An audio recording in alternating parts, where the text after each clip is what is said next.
सर्वांना माझ्याकडून नमस्कार. तर आता मी 3 महिने झाले फक्त व्हिडिओ बनवत आहे आपल्या दर्यापूरमध्ये. तर मला सर्वांना असं सांगायचं आहे की मी प्रँक व्हिडिओ पण बनवतो, परंतु आपण प्रँक व्हिडिओ बनवताना थोडाफार इश्यू होते. कोणी कंप्लेंट करते, कोणी काय करते. पण कसं आहे, आपला व्हिडिओ हा प्रत्येकापर्यंत पोहोचवा की जेणेकरून दर्यापूरमध्ये असं वाटलं नाही पाहिजे कोणाला. कसं आहे, आम्ही पण व्हिडिओ बनवतो तुम्हाला खुश ठेवण्यासाठी, जेणेकरून तुम्ही पाहिले पाहिजेत आमचे व्हिडिओ.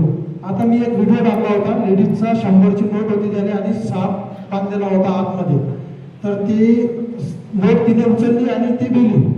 मग आता त्यामध्ये असं तर काही नाही आहे. आणि एक लेडीज त्यामध्ये होती आणि ते म्हणत होती की दादा मी कंप्लेंट करतो, व्हिडिओ डिलीट करा, असं करा तसं करा.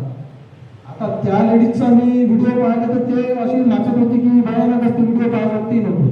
आणि हा व्हिडिओ फक्त 3 सेकंदचा होता, तर ते म्हणे की डिलीट करा. मग आता सांगा तुम्ही, काय वाटतं तुम्हाला की व्हिडिओ बनवा की नाही बनवा? अशा आता काय वाटतं तुम्हाला, बनवा की नाही? मग आता अशा जर कंप्लेंट केली तर मग कसे व्हिडिओ बनवा आम्ही, कसं पुढे जाऊ? आता कसं आहे, तुम्ही लेडीजना पण समजून घ्यायला पाहिजे, आम्ही खराब तर काही करणार नाही आहोत तुमच्यासोबत कोणासोबत. फक्त आणि फक्त कॉमेडी पुरताच व्हिडिओ बनवणार. आणि जे कसं आहे, प्रँक जर तुम्हाला सांगितलं तर त्या प्रँकची मजा राहत नाही.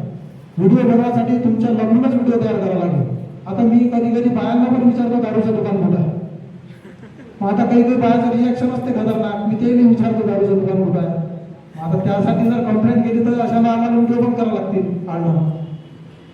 बस एवढंच बोलत आहे मला. ठीक आहे, धन्यवाद.